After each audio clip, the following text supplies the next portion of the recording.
Professora Ângela, a tecnologia foi primordial para o surgimento dos meios de comunicação, desse tipo de negócio de comunicação? Bom, as tecnologias sim, foram e são ainda primordiais. Elas não foram determinantes, porque se a gente pegar desde a Grécia Antiga, com as actas diurnas, depois as folhas volantes e tudo mais, a comunicação ela já existia, né? Agora, o processo da comunicação mais ágil, mais dinâmico, em diversos formatos, aí sim, é determinado pela tecnologia. Quando que a comunicação vira negócio, então? Bom, ela vira um negócio a partir do momento em que você começa a ter uma distribuição e uma necessidade de consumo de informação. Quando isso acontece? Marcadamente a partir de 1450, com a invenção da prensa de Gutenberg, mas mais adiante um pouco, quando as nações passam a ser alfabetizadas, passam a ter necessidade de consumo de produtos informacionais, né? Então aí sim você passa a ter, né, um modelo de negócio existente. A gente pode dizer que marcadamente a partir de 1820 que a comunicação se transforma em negócio. Até então a comunicação ela é muito mais ideológica, partidária, né? Depois ela passa a se transformar assim no negócio, aí com as grandes revistas, com os grandes jornais, né? No Brasil, a partir da entrada da família real, com a vinda da prensa, da imprensa oficial, então isso tudo começa a se transformar, né, num modelo de negócio. E aí, com isso, o cinema, depois o rádio, depois a televisão, esse modelo foi crescendo cada vez mais e se adaptando. Como que a tecnologia, ao longo da história, tem alterado o processo de produção na comunicação? Bom, ela tem alterado o tempo todo. Se a gente for, nós não precisamos ir muito longe, né? Vamos pegar a década de 80. Na década de 80, a informação ela ainda era produzida, a gente pode dizer, de forma artesanal. Então eu tinha um repórter que ia para a rua, colhia informação, gravava no seu gravador analógico, chegava, ouvia a fita, né, ou as suas anotações no bloquinho, digitava ainda numa máquina, um Olivetti, e depois isso ia, né, para revisão, para só então entrar num jornal. Depois disso, a gente mudou totalmente o processo de produção da comunicação, porque a gente tem a entrada dos computadores, aí a comunicação em rede, a velocidade com que a informação passa a ser processada, estar em todos os lugares ao mesmo tempo, a questão do tempo real de produção. Então a tecnologia vai determinando a maneira como os negócios também vão sendo construídos. E aí é óbvio que, né, ela teve que se adaptar e usar cada vez mais a tecnologia para isso. Então a tecnologia determina muita coisa dentro do processo comunicacional. A história nos mostra que o surgimento de novas tecnologias não faz com que meios clássicos morram. A gente tem jornal, tem revista, tem rádio até hoje, apesar do surgimento da internet. Sim. Como é que é esse processo de adaptação dos meios clássicos para a nova tecnologia? Bom, é um processo de adaptação mesmo, né? É óbvio que toda vez que surge uma nova tecnologia, né? A gente acha essa expressão nova tecnologia até um pouco redundante, porque a tecnologia ela se altera o tempo todo, então ela sempre vai ser nova o tempo todo, né? Mas quando uma tecnologia surge ou quando uma tecnologia passa a ser utilizada, os outros meios eles acabam tendo que se adaptar, né? E essa adaptação se dá no modo de produção da notícia, se dá num formato novo que vai chegando, né? Foi muito clássico no final da década de 90, quando surge a internet. Aí todo mundo dizia, a internet matou o rádio, matou o jornal e aí matou a revista. As revistas continuam vendendo, os jornais continuam vendendo, as televisões continuam com as suas grades de programação e os rádios também. O que aconteceu? Aconteceu uma adaptação. Cada um desses meios passou a ter conteúdo não só no seu veículo original, mas também online. E aí é uma adaptação e o modelo de negócio vai sendo alterado, né? Então, olha, hoje a revista X, ela tem o seu conteúdo na banca, mas para quem é assinante, tem lá, ele pode entrar e tem sempre um conteúdo exclusivo no seu site. Isso é uma adaptação, porque tem que ter algo a mais, né? O que esse veículo está oferecendo para além do que ele tem, porque na rede você tem muita coisa disponível, tem muita informação sendo produzida. Há um estudo que diz que hoje nós temos alguma coisa em torno de 1 zetamilhões de informações produzidas. Isso é como 3 salas dessas aqui de iPhones empilhados, se a gente fosse contabilizar, né? Para contar quanto isso impacta. Então a gente tem muita informação sendo produzida. Os meios, então, eles têm que criar uma maneira de se tornar mais atrativo. Mas vai extinguir? Vai morrer? Eu não acredito nisso. Eu acredito nessa reformulação dos processos de produção mesmo, da comunicação, do seu conteúdo. E como que os meios de comunicação estão se adaptando às novas tecnologias que estão surgindo atualmente? Como, por exemplo, a realidade aumentada, o Wearable Technology, como o Google Glass, essas coisas. Sempre leva um pouquinho de tempo. Isso nunca é automático, né? Até mesmo porque, como surgem muitas tecnologias simultaneamente, você tem que ver qual dessas tecnologias realmente vão pegar, né? Vão dar certo, vão continuar. Google Glass, por exemplo, a própria Google admitiu recentemente que não foi uma boa ideia, porque ele acabou não tendo o sucesso ou a adesão que eles imaginavam. Outras tecnologias vestíveis e tudo mais, bom, elas têm a intenção sempre de tentar trazer algo diferenciado. Às vezes a ideia é genial, né? As startups estão aí com coisas fantásticas, mas nem sempre é possível e nem sempre é viável. O que acontece quando você tem uma tecnologia viável, como aconteceu com os smartphones, com os tablets e tal, é a criação de conteúdo para isso. Então eu também vou me adaptar, e quando vou criar conteúdo para smartphone ou para tablet, enfim, para o que for, eu vou criar um conteúdo mais interativo. Então há uma mudança, né? E aí tem um investimento em cima dessa mudança. Mas leva sempre um tempo até que essa tecnologia seja realmente, vamos dizer, confirmada como uma tecnologia viável. Se ela não for viável, tem muitas ideias, mas nem todas são possíveis, né? Mas eu acho que o mais importante de tudo é o quanto se é importante para que as pessoas consigam ter mais conforto e mais condição de informação.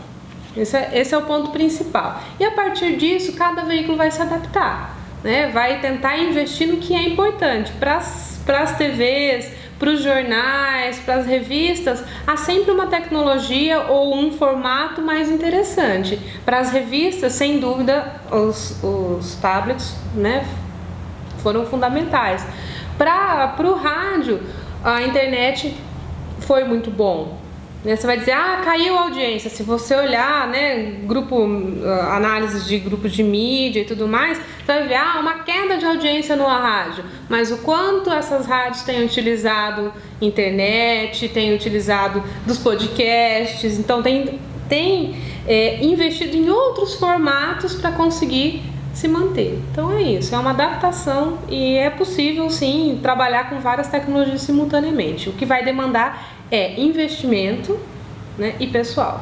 Então você tem que estar sempre muito atento a essas duas coisas. Professora, para finalizar, qual que é o risco da gente ficar muito dependente das tecnologias? No sentido de produção de comunicação, no sentido de recepção de comunicação? Bom, no sentido de produção é que você passa a não ter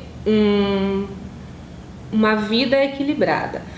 Do ponto de vista de quem produz informação, você passa a estar o tempo todo conectado, ligado, antenado com o que está acontecendo e você acaba não tendo uma qualidade de vida. Então, não são mais 8 horas de trabalho, são 24 horas de trabalho.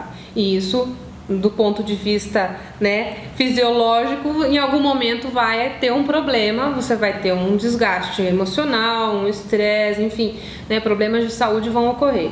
Já tem acontecido, né? No entanto, que boa parte dos sindicatos tem buscado uma mudança, então orientações aos seus profissionais que, olha, a partir de tal horário os telefones, celulares, e-mails não serão respondidos, não deverão ser respondidos. Tem uma orientação já nesse sentido.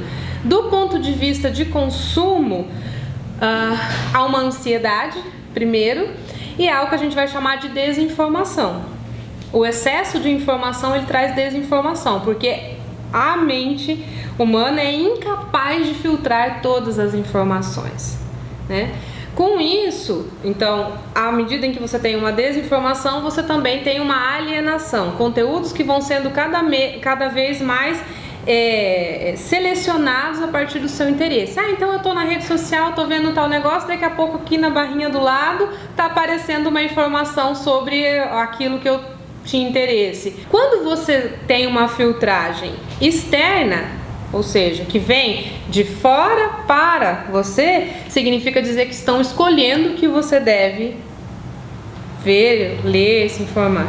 E isso é muito perigoso, porque você passa a viver ali naquele momento de redoma mesmo, e aí não tem muita noção da realidade. Então o correto é tentar manter o máximo possível de equilíbrio. As redes sociais, elas são importantes, as informações online são importantes, mas a gente tem que começar a filtrar, não ficar só na rede social e buscar outros meios, tentar comparar as informações dos mais variados veículos para conseguir então ter uma informação de qualidade, porque se você ficar só na rede social, você com certeza vai ser desinformado e manipulado, que eu acho que aí é o pior ainda.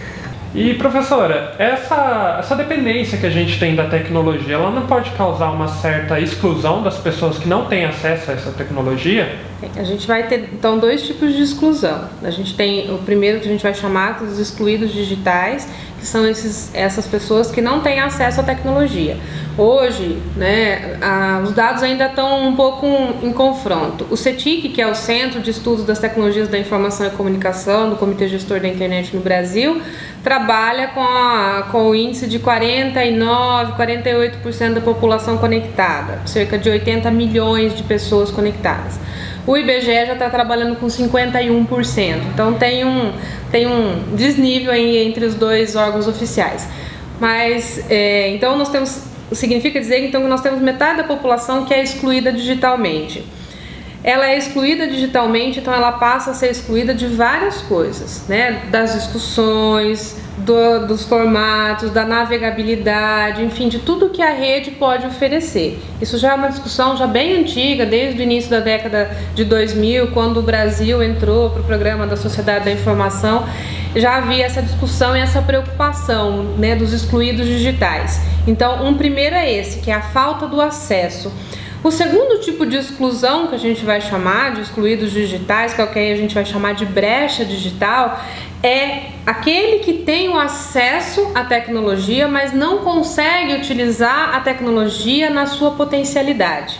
Significa dizer que ele tem a internet, né? Ele consegue conectar, mas ele vai olhar sempre as mesmas coisas, ele nunca consegue sair daquele ciclo vicioso ali. Então ele usa a rede, né? E aí eu vou usar a pesquisa do CETIC de novo.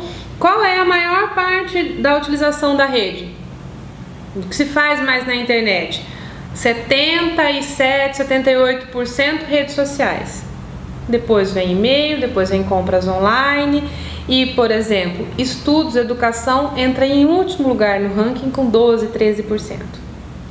Então, significa dizer que eu não estou utilizando a rede no que ela me permite. Eu estou fazendo com que aquilo que ela me ofereça seja sempre muito limitado. E essa limitação acontece justamente por conta disso. A pessoa entra na rede social, que é o índice maior ali de uso, ela entra na rede social, ela tem a sensação de que o mundo não para, porque o tempo todo tem uma coisa nova na timeline dela, tem chega uma informação, só que ela não tem essa noção de que aquela informação é filtrada, é manipulada.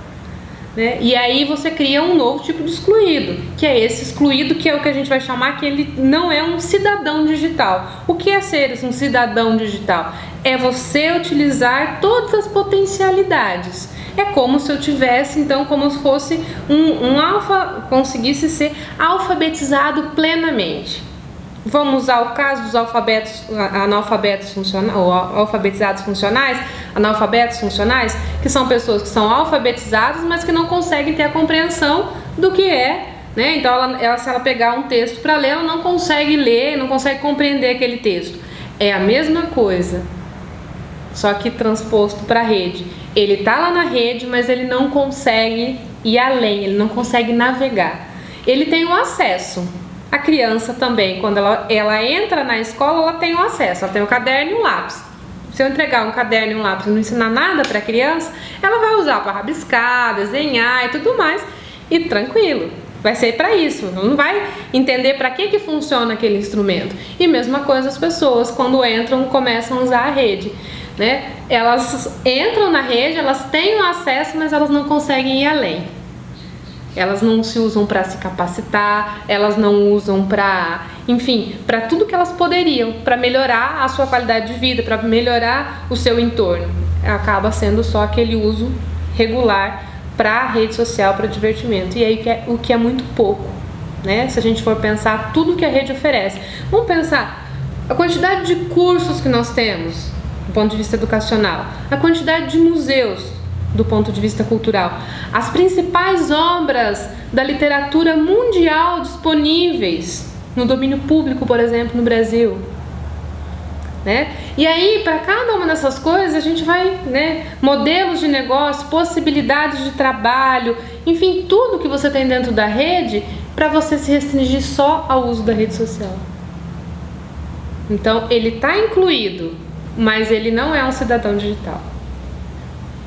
É isso, professora. Muito obrigado pela participação e até a próxima. Eu que agradeço. Muito obrigada.